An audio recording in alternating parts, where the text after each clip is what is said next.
Zion Williamson. Iron Lion Zion. Tintin, Un fan de Bob. Tintin. Ça va être un fan de Bob. On s'installe peinard en vous faisant la bise. Que se passe-t-il? Les parents, c'est des fans de Bob. Ouais, ou de grandes vallées américaines. Ouais. Pour ceux qui n'ont pas Allez. été à Zion. Allez. Magnifique endroit Ok. d'ailleurs. Petite annonce à vous faire pour ceux qui s'en souviennent l'année dernière. On avait déjà fait des profils de draft avec On avait Léon fait à la 6. prod. On en avait fait 6. Sur les 10 prochains jours, vous allez avoir un profil de draft par jour. Voilà, donc ça fait 10 profils de draft. C'est ça. Donc ça fait plus que 6 l'année C'est dernière. comme quand on fait les 30 C'est ça, non? Donc ça fait plus que 6 parce qu'on s'était dit que là, quand même, on allait être dans une période où on allait se faire un peu chier. Il n'y a pas grand-chose. Ouais. Et donc, du coup, fallait meubler, quoi. Ouais, spoiler, Hein, fallait meubler. vous voilà. allez vous taper une fin de saison sur cette chaîne. Vous Ouais, n'êtes pas prêts. Vous êtes pas prêts, en fait. Donc on va commencer, le programme il est simple, chaque jour on va vous faire un profil de joueur, on garde la surprise, on va pas vous dire quel va être le programme et quels joueurs vont être traités, mais donc on va reprendre un petit peu le modèle de la dernière qui est assez simple et le suivant. Chaque fois on se penche sur un joueur, on fait d'abord les qualités, pour un petit peu le décrire, les défauts et points améliorés. Après, on va faire une petite comparaison, hein, forcément pour se projeter un peu, quel type de joueur ça peut être qu'on connaît déjà, des mix un petit peu, on va dans le labo et on va essayer de voir quelle partie de quel joueur on peut faire, parce que là en plus avec Zion on va se marrer un peu. Et après, on essaie de se projeter sur la draft du 20 juin qu'on commentera en direct, donc avec la terre entière qui sera sur Trash Talk, et on essaiera de voir à quelle place chacun ira. C'est ça, exactement. C'est ça à peu près? Bah, c'est à peu près ça, ouais. Les surprises, qui va peut-être trader son pick, tout ça. Tout ça. Parce que bon, Exactement. il y a Ah. des équipes qui vont peut-être nous surprendre, hein. Tout à fait. Mais donc, avant de parler d'équipe, on va se positionner avant tout sur les joueurs et on démarre avec du lourd, Zion Williamson.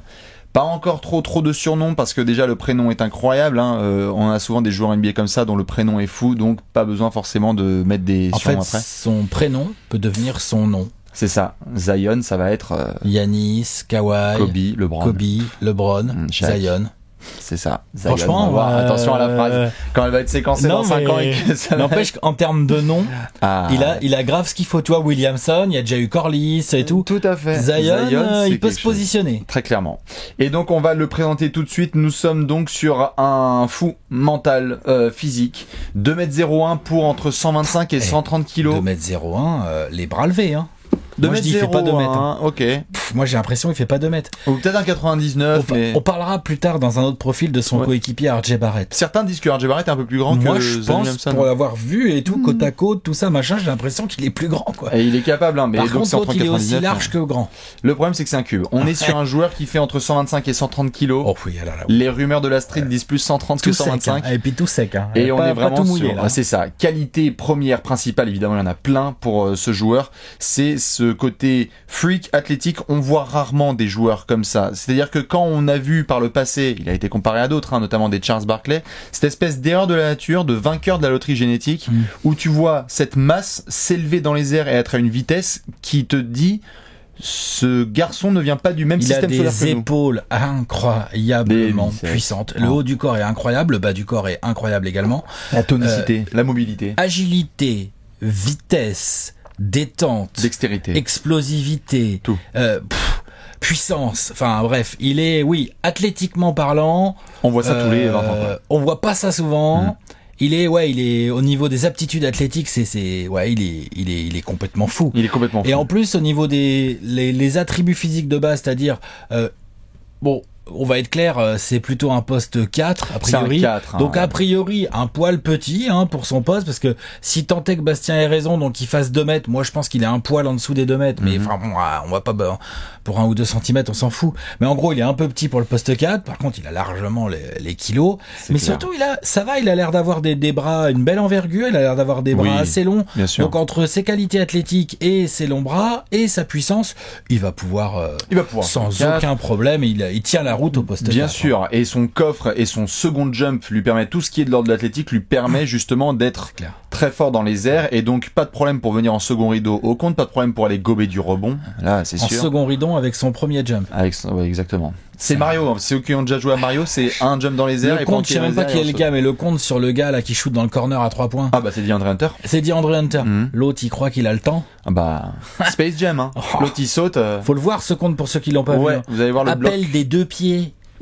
Oh, il est loin. Loin. Il est en weak side, hein. Il est loin, hein. Ah, il revient. Ouais, et là-bas, il finit au 8e rang. Il vient de loin, il apprend très haut. Ouais. Enfin, c'est assez impressionnant. Et alors, il y a des joueurs qui sont athlétiques comme ça, mais qui n'ont pas forcément de moteur. Et là, on est sur un moteur incroyable aussi, puisque Zion Williamson joue chaque match, chaque possession, chaque seconde, comme si c'était sa dernière. Ce côté un petit peu nasty, je vais tout donner. On l'a vu se jeter au sol. Il va dans les interceptions. Et il adore les rebonds. Il se bat au rebond. Tout à fait. Ce qui crée aussi des interrogations, et on va pouvoir y venir un peu par la suite, mais des interrogations sur combien de temps un joueur comme ça peut tenir sur de tels genoux et de telles chevilles quand tu as autant d'explosivité et de poids sur tes cannes. La question, c'est combien de temps il peut tenir et aussi, genre, comment il évoluera quand ça commencera à baisser. Exactement. On a vu des freaks athlétiques comme ça en NBA qui ont réussi à s'ajuster, d'autres pas trop. D'autres moins, voilà, exactement, c'est compliqué. Lui, Zion, pour continuer sur les qualités, il y en a plein. Ce qui est intéressant, c'est que moi, je trouve déjà que son handle, c'est pas si mal. Ouais, mais c'est plus que pas si mal. C'est un ancien meneur. Hein. Enfin, je veux dire, il a déjà joué meneur au niveau avant même lycée, je crois. Sa qualité de passe est tout à fait honnête. Mais même mieux que ça. Voilà, on est d'accord. Donc il va au rebond. Il fait des bonnes passes. Quand il prend le rebond, il peut te monter la balle à la vitesse de la lumière. Si tu te mets pas devant lui, c'est un dunk, il va casser le cercle. Si tu te mets devant lui ou que tu commences à te mettre à 2 ou quoi, il va la lâcher au joueur. Et en plus, pour finir, moi je trouve que sur demi-terrain, patience. Franchement, patience très correcte. Et je trouve que son espèce de shoot, le geste est bizarre.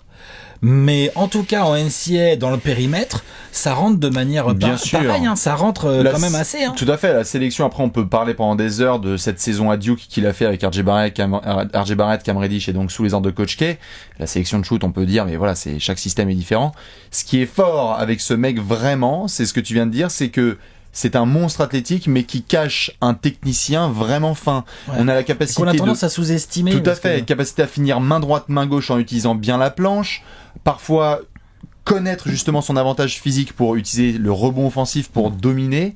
Le handle, moi, m'impressionne vraiment parce que tu vois vraiment un meneur qui est sous testo, quoi. C'est-à-dire qu'il a vraiment un handle exceptionnel pour un joueur aussi de son poste et aussi jeune. On est sur un joueur de 18 ans. Il va les avoir cet été, les 19. Il va avoir 19 cet été, ouais. Mais et non, et surtout en plus, tu as raison de parler de son toucher. Genre, il va en avoir des N1.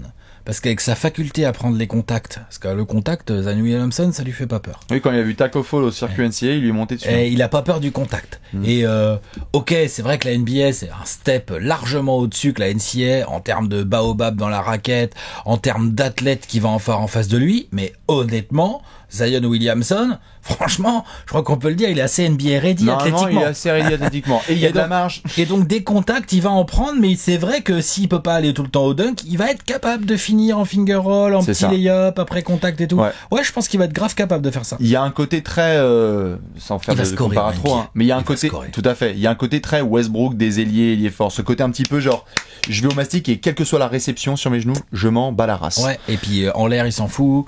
Il s'en fout totalement. Monte sur n'importe qui. Il a fait des contres où il se tape la tête contre le plexi. Il va scorer en NBA. Oui, ça c'est sûr. Il va être actif en NBA, genre ça va prendre du rebond, ça va intercepter du ballon, oui, la production ça va proposer des, tu vois, voilà, c'est sûr. Et certains disent qu'il sera peut-être au poste 3 pour démarrer. Moi, j'ai un peu de mal à y croire. Pour moi, il sera vraiment en 4. Pour moi, son jeu dans le périmètre reste quand même, on y viendra après sur les défauts, mais autant en 4, je le vois grave en 4, tenir le choc face à des 4 un peu plus grands et leur faire trop mal de l'autre côté du terrain, tu vois. Ça peut devenir une mismatch en 4 incroyable. C'est ça le problème, c'est qu'en 3, il va tenir. Et notamment, on n'a pas parlé trop parce que défensivement... il est sérieux, hein, ça va. Tout à fait, il y avait des points d'interrogation en quittant le lycée et en allant à Duke, et il a montré tout au long de la saison à Duke que quand il se donne défensivement, il peut... En NBA, à partir d'octobre, il peut défendre 4 postes. En fait, ouais, il a les capacités. Après, il a pas non plus montré une rigueur incroyable, pas toujours le focus et tout ça, tu vois. On va y venir. Donc je mettrais pas sa défense forcément dans ses qualités premières. Je mettrais ses contres éventuellement, ses interceptions. Quand même. On verra. Ok. On les fera justement dans les défauts. Autre qualité aussi qu'on peut souligner, évidemment, et c'est pour ça que après dans les projections de draft, C'est une quasi-unanimité pour le premier pick. Joueur extrêmement spectaculaire. On voit rarement, on parlait un petit peu de ce dunker, de ce joueur capable de faire des passes en contre-attaque assez folles. En termes de produits merchandising, Zion peut rejoindre, comme ça a été le cas en 2003 avec LeBron, cette espèce de secte les de prénoms, joueurs la secte des prénoms. C'est ça, de joueurs qui débarquent. Et en plus, vraiment, il y en a pas beaucoup depuis LeBron, je crois, qui ont été comme ça, où il arrive et c'est 100 millions de dollars. C'est tout de suite. Ça peut te changer la dynamique d'une franchise, ça peut te changer le marketing de ta franchise, ça peut être un maillot qui se vend à balles. Enfin, je veux dire, c'est des joueurs qui peuvent faire, comme on l'a vu avec LeBron en termes de marketing. Personne ne connaissait, en France, personne ne connaissait Akron, Ohio, si tu connaissais un peu le basket en 2002-2001. T'es arrivé, t'as vu LeBron et aujourd'hui les gens connaissent Cleveland. Les Cavs aujourd'hui ils ont des fans, plein de fans. C'est ça, ils ont plein de fans. C'est grâce à LeBron. Si tu peux avoir des fans des Pels, c'est grâce à Mark Price ou Brad Doherty. Brad Doherty, malheureusement c'est un peu compliqué. Ouais. L'attitude aussi très bien aussi parce qu'on est sur un joueur qui aurait pu avoir la grosse tête, mais on est sur un joueur qui s'exprime bien, bon sourire, bonne attitude. Ça a l'air d'aller. Famille correcte. Assez collectif comme garçon. Ouais, bien sûr. Bon soldat et tout, donc c'est le package complet. Maintenant, on peut un petit peu se pencher sur les points améliorés. Quelques petits défauts, quoi. Bien sûr.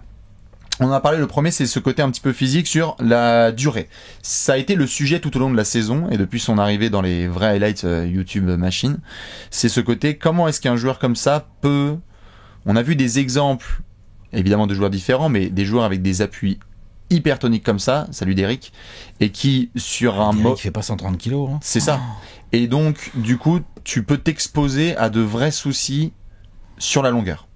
Oui, ça serait même surprenant, malheureusement pour lui, ça serait même surprenant qu'il en ait pas, avec son style de jeu à fort risque, sa détente hallucinante et son rapport taille-poids. Tous les ans, tu mets 130 kilos sur tes genoux. On verra comment il va tenir, on verra quelle éthique de travail il va être capable de proposer au rythme NBA. Ça, on peut pas trop en juger pour l'instant. Bien sûr. Donc ça, c'est le jeu, c'est comme ça, c'est la loterie génétique. D'un côté, il a gagné, de l'autre côté, maintenant, faut l'assumer. C'est ça. Après, il y en a qui ont rencontré le modèle. On a vu Westbrook, on se disait putain, avec un jeu pareil, il va se flinguer les genoux. Ouais, sauf que 3 semaines après, il revient. Mais c'est ça. Un jour, ça lui portera préjudice. Peut-être. Donc, il a l'air d'avoir le mental pour revenir. Ouais, pour revenir, oui, mais à un moment, le corps peut bien pas. Sûr. Moi, je mettrais plutôt en avant 2 points. Je mettrais le premier point en avant dans ses défauts, enfin les trucs à bosser absolument. Je mettrais clairement son shoot. Je dis pas que ça rentre pas. Je dis que c'est un peu lent. Ça dégaine pas très vite. Oui, mais il va en avoir besoin. On a vu des monstres physiques être obligés de bosser sur leur tir pour continuer. Genre, je sais pas, Blake Griffin, par exemple. Tu vois, ce genre de gars. Ça a pris du temps, mais donc, ça prend un peu de temps, mais il faudra qu'il travaille son shoot parce que en NBA, il pourra pas dunker autant. Non. Il va être obligé de bosser son shoot. Il va être obligé de se bosser un petit fade, tu sais, au poste, quand il enfonce le mec, ce genre de choses. Ouais. Il va être obligé de bosser un peu du jeu dans le périmètre, moins basé sur sa capacité à finir près du cercle. Exactement, c'est tout ce qui est à partir du mi-distance jusqu'à 3 points. Zion pouvait se permettre, comme tu l'as dit en NCAA, de pénétrer à outrance. Quand tu vas rencontrer des mecs qui prennent des passages en force trop malins, vétérans, Exactement. Il a un côté tête baissée, genre, un peu parfois. Je veux bien voir comment il fait avec Paul Millsap au slip. Je veux bien voir comment il fait avec qui vient 3 fois en charge et tu te retrouves avec les ailes, mais même avec les adversaires directs, ça va lui faire aussi tout drôle. Tu vois, les Kawhi Leonard, les Giannis, les je sais pas moi, les LeBron, les Draymond, tu vois, les Tobias Harris, les Ben Simmons, enfin, tu vois, tous ces gars-là qui vont le voir arriver, qui vont faire, ok, tiens, viens te la coller, tu vas voir. C'est ça. Tu vas recommencer la NBA. Tu pouvais te le permettre en NCAA. En NBA, c'est un peu plus compliqué. Il a le niveau, il a du répondant, il a le niveau physique, je veux dire. Maintenant, le niveau technique, pour moi, il est encore un peu rack, et notamment le NBA 3 points, je suis pas sûr qu'il l'ait vraiment le NBA encore 3 points, et même le mi-distance, parce que tu peux pas jouer juste à la mode, entre guillemets, Rockets, où c'est que du 3 points ou du jeu proche de l'arceau. Pour que ce soit un joueur complet, il va falloir qu'il soit capable, parce qu'il y a des joueurs, ils vont regarder le scouting report, ils vont faire, ouvre le jeu à mi-distance. Ah bah grave, je lui laisse 2 mètres, Comme on le voit avec certains. Avec Ben Simmons. Tout à fait, il faut, et même, on a vu pendant quelques années avec Giannis, où c'était en mode, allez, vas-y, shoot. Il va falloir que Zen bosse dessus. Ce qui est bien, c'est qu'il a l'air d'avoir l'éthique de travail, mais hyper intéressant à regarder. Tu parlais de défense tout à l'heure. Oui, moi, c'est une indiscipline parfois défensive. Des lignes de passe où parfois il va se jeter et ça crée des décalages. Exactement. Quand t'as des capacités athlétiques pareilles. Bon, après, ça arrive. Tu dois gamble de temps en temps, c'est obligé et tout, machin. Mais pour moi, il doit s'améliorer dans sa concentration, sa discipline dans les rotations, peut-être un peu moins jeter et mieux protéger le cercle. Tu vois, ce genre de choses. Et peut-être aussi, faudra qu'il fasse gaffe en NBA, il va se faire cibler, tu vois. C'est-à-dire que les mecs vont donner des balles au poste, au mec qui est sur lui pour essayer de lui faire des fautes rapidement et tout. Ça va être à lui d'être bien discipliné à ce niveau-là. Ouais, c'est ça. Mais bon, ça j'ai envie de dire, c'est un défaut tous les que tu peux quasiment mettre à tous les rookies, quasiment, à part certaines exceptions peut-être dont on va sûrement parler. Mais dans l'absolu, les rookies, tu peux quasiment tous leur mettre ce défaut-là. T'apprends à défendre dans la vingtaine, quoi. À vraiment défendre NBA, t'apprends dans la vingtaine. Et puis tu passes des enfants à des adultes. De l'université à des gros vislards dans tous les coins. Tu sais, des mecs qui vont se jeter dans toi, des Paul George ou des Blake, justement, qui vont se jeter un peu dans toi pour aller te chercher les fautes. Et tu vas taper des rookies fautes, bien sûr. Voilà. Donc ça, c'est le jeu. Il a un peu un flair pour le spectaculaire en défense, donc soit des gros contres, soit des grosses interceptions sur ligne de passe, et donc ça, c'est bien parfois quand ça réussit, mais ça crée aussi des décalages. Parfois, il va monter au deuxième rideau, alors que son mec derrière, il aura le rebond offensif, il va pas avoir l'aide. Par exemple. Parfois sur la ligne de passe, le compte dont on parle dans le corner, en NBA, le mec va faire comme ça, Zion, il va sauter par là, et le gars, il va poser un petit dribble, il va shooter peinard. Et sur la ligne de passe, bien sûr, et sur la ligne de passe, c'est pareil, parfois, il va se jeter un petit peu. Après, il faudra le voir, c'était aussi le jeu de presse de Duke qui était mis en avant par Coach K. C'était vraiment allez-y, on met pression de terrain parce que comme ça on va blow out les mecs le plus vite possible. Donc ça, ce sera à surveiller. Ça va beaucoup dépendre de quel rôle exactement lui est donné, quelle est la philosophie du coach avec lequel il va tomber en NBA, même si a priori on sait quand même plus ou moins on a une petite idée quand même. Mais tu vois, genre il y a plein de choses qui vont être bien là. Sûr. Genre normalement, si tu drafts Zion, normalement, après t'essaies de courir, quoi. T'essaies de galoper, ça c'est sûr. Les contre-attaques vont être absolument folles. On est d'accord. Et il faut savoir du coup, s'il joue 4, quel pivot joue avec lui. Il faut essayer justement de trouver une association qui puisse lui permettre de bien s'amuser. Un pivot quoi. Non, grand qui fait des rebonds. Non, oui, tu peux, mais tu peux aussi, tu peux trouver l'alliage parfait. Et quel alliage parfait, ça va être intéressant à voir. Peut-être que ce sera plutôt un 5 qui écarte le terrain, comme ça il peut avoir les positions. Non. Il reste pas. Mais ce sera intéressant de voir ça parce que tu peux avoir un pivot qui fuit un petit peu, qui est fuyant, et donc si tu as un shooter qui espace un petit peu le terrain en tant que poste 5, le pivot il s'est shooté. Voilà, et bah du coup t'as des lignes de pénétration pour Zion. Donc ça va être hyper intéressant. Et enfin, ce n'est pas un défaut, mais ce sera un point très important évidemment à surveiller, c'est que on n'a pas vu un joueur aussi médiatisé, hype depuis, on peut le dire, LeBron et entre guillemets Anthony Davis quand il est arrivé, où il y en avait beaucoup aussi. Non mais Greg Oden, il y en avait eu aussi beaucoup au moment où il arrivait en NBA. Une énorme hype sur Oden, pour ceux qui s'en souviennent. Mais moi, on est plus là, on est sur un truc all-time sur un autre calibre. Là. Bien sûr. Et donc, qui dit hype dit valider derrière. Et dit grosse pression. C'est que nous on arrive, on est là genre ok, en fait on prend tellement pour acquis que LeBron il arrive à 18 ans et depuis son premier match jusqu'à aujourd'hui il a toujours assumé et limite depuis qu'il a 15 ans, il est sous une pression monumentale. Et il a dépassé les attentes en étant encore meilleur que ce qu'on attendait. Fou. Et là Zion, forcément quand on voit un joueur comme ça on se dit jusqu'où peut-il aller et est-ce qu'il y aura des joueurs de cette draft, de cette même QA draft qui finiront avec une meilleure carrière. Ça sera hyper intéressant. Hyper intéressant à regarder. Maintenant, on va faire de la petite comparaison. Parce que quand on va au labo et qu'on prend un joueur pareil, on se dit quand même, c'est un mélange de quoi, Zion? On va prendre 2-3 joueurs et essayer de voir, on parlait de Charles Barkley tout à l'heure, à cause de de ce côté cubique et bourdon, c'est-à-dire comment une masse pareille peut se lever, quoi. C'est pas forcément celui que je prendrais en premier, même si les correspondances sont assez évidentes, genre elle est fort, un peu petit, surpuissant. Avec des qualités athlétiques de dingue. Oui, mais Barkley avait du bide un peu. Barkley, c'était pas un surmusclé en mode tablette de chocolat. Non, bien sûr. Zion, c'est vraiment il est quand même bien en V. Et Barkley, il était comme ça un peu. Il était en cul. On est d'accord. Bien sûr. On est d'accord. Il était même jeune. Hein. Ouais, bien sûr. Ah bah il bouffait des pizzas. Moi, il me fait plus penser à Larry Johnson. Ouais, il y a du Larry Johnson, mais ce que je veux dire par Barkley, c'était au-delà du physique. Hein. C'est que même dans le jeu, dans le handle, dans cette capacité à pouvoir jouer. Dans le jeu, il me fait plus penser à Barkley. Ouais, c'est ça. Mais avec le jeu de Barkley, avec le physique plus de Larry Johnson. Non, c'est pas mal. Parce que Larry Johnson, tu vois, quand il arrive en NBA, lui aussi, il est un peu petit, hein. Il fait quoi, 2 mètres, Larry Johnson, hein, c'est ça, hein. Mais les épaules sont cubiques. Mais il joue 4 direct parce que voilà, quoi. Puissance, férocité. Les gars, tu sais, c'est les gars montés sur cintre, là. Tu sais, c'est les gars vraiment montés sur cintre avec des épaules de malade. Ouais. Ce que Barkley est hyper costaud et tout, mais oui, t'as l'impression que c'est un peu plus flasque. Bien sûr. Il y a du Blake. Il y a du Blake un petit peu. Il est plus petit, alors il est moins dans la catégorie Blake. Mais il est Blake dans le sens dans le jeu. Il y a du Blake dans le jeu, il y a du Blake dans la spectaculaire. Dans la spectaculaire, dans la finition, dans le boulot à faire sur le jump shot. Et c'est à peu près les 3 joueurs qui sont mentionnés. Larry Johnson, Blake, Charles Barkley. C'est pas tout mal comme petite comparo, ça. Ça peut donner un joueur assez efficace en NBA. S'il a le jeu de Barkley avec le physique de Larry Johnson et le côté spectaculaire de Blake, bah tu sais qu'en fait on est pas mal. Hein. Alors évidemment, j'en lâche quand même une dédicace parce qu'on s'était permis le dernier joueur qu'on a comparé à Anthony Bennett et Charles Barkley. À Larry Johnson, c'est Anthony Bennett. Donc évidemment, on va pas souhaiter la même carrière à Zion. À mon avis, c'est impossible que ce soit même. Qui était numéro 1 draft aussi. Par David Griffin. Oh putain de merde. C'est vrai. Bien sûr. Mais Zion n'est pas encore numéro 1 draft. Bien sûr. Et puis NLB, c'est pas la même que Duke forcément. Donc ça c'est pour les comparaisons. Projetons-nous. Bon, celui-là c'est le plus facile quand même à projeter. Zion Williamson, sauf cataclysme et gorge tranchée de David Griffin sera à New Orleans le 20 juin. Franchement, c'est la première main qui est serrée. Il est en 1, c'est le premier nom appelé de la draft pour moi. Et pour des raisons très simples, toutes celles qu'on vient de donner et le côté market.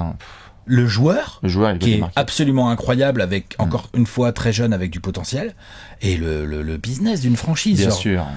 T'es les Pélicans, comment tu vas ne pas prendre Zion? Bien sûr, on est sur une des franchises qui a le moins d'impact médiatique et commercial de toute la ligue. C'est pas une punchline, c'est une réalité. Ils ont eu des difficultés financières. Avoir un sauveur comme ça qui peut faire de toi une équipe sexy, tu fonces les yeux fermés. Toi, à la limite, on aurait une équipe avec un énorme ailier fort et qui se récupérait le numéro 1 de draft. On pourrait se dire, ah tiens, ils vont peut-être pas prendre Zion, tu vois. Je sais pas, les Pistons, justement, par exemple, on en parle avec Blake Griffin. Même les Bulls, qu'on en parle un petit Zion. Peu. Les Bulls, franchement, c'est quand même pas pareil. Il l'aurait pris, mais on aurait été en mode hack, où est-ce qu'il va jouer, mais enfin bon, tu vois, alors que là, pour les Pélicans, pour moi, il y a même pas de discussion. Les yeux fermés. La seule discussion qu'il y aura, c'est justement à côté de quel joueur il sera, parce que à l'avenir, est-ce que ça va être justement la tête de gondole Zion sur laquelle on va construire dès le 20 juin à 1h37, quand on sera en train de commenter et qui va serrer la main d'Adam Silver, ou est-ce qu'il y aura Anthony Davis pendant une demi-saison avant d'être potentiellement transféré par le management de New Orleans? Ça va être un des gros dossiers de cet été. Pour le moment, on part quand même sur un deal estival. Je pense, oui, peut-être qu'on aura l'occasion d'en parler dans une petite vidéo à un moment donné. Bien sûr. Le moment venu, comme on dit dans le jargon. Tout à fait. Mais ça va être intéressant pour Zion parce que le pauvre, entre guillemets, et c'est ça qui est juste un peu dommage comme sujet que je voulais un petit peu aborder, c'est que à partir du moment où les Knicks n'ont pas été premiers de la draft et ça a été les Pélicans, il y a eu beaucoup de fausses sources, moi je pense on peut se permettre de dire, il y a eu de fausses sources qui ont balancé vraiment du Zion ne veut pas être là, Zion est désespéré. Il y a eu vraiment, en l'espace de 24 ans en sortie de loterie, il y a eu une pression médiatique. C'est dans ce sens-là que je te dis qu'il est pas du tout au niveau des Anthony Davis et tout, il est vraiment dans la catégorie, en termes médiatiques, il est vraiment dans la catégorie d'un LeBron. Bien sûr. En début de carrière. Parce qu'il crée un putain de cataclysme. Genre même quand il y a rien, on parle de lui, en fait. Bien sûr. Même quand il y a rien, on parle. Et lui, quand il va arriver à NBA, genre, mais son premier match, non, mais ça va être une dinguerie. Ça va être League Pass alerte, son premier match. Ça risque d'être un joueur tous les soirs dans le top 10. C'est ça qui est fou. Oh bah les top 10, ça c'est clair, mais même au-delà de ça, genre.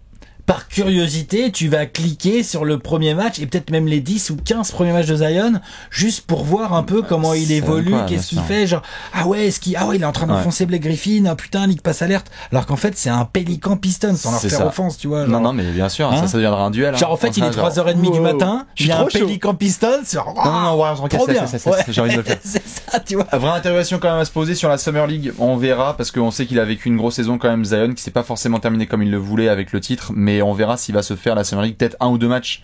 Je le vois pas faire la totale. Je pense un petit peu comme DeAndre Ayton avait pu le faire l'année dernière. Il a fait quelques matchs de Summer League et puis après next. On fait 1 ou 2 et puis c'est tout. Normalement ça devrait être ça, histoire de montrer sa gueule. Ouais. Zion Williamson. Dites-nous ce que vous pensez justement de lui, le phénomène Zion qu'on attendra en NBA. Normalement, c'est le premier choix de la draft. Les fans des Pélicans, évidemment, on les félicite, puisque normalement ça devrait se terminer. Et oui, bravo à vous, merci, on n'a rien pu faire. Et nous, on va enchaîner avec un nouveau petit profil de draft. Allez, ciao.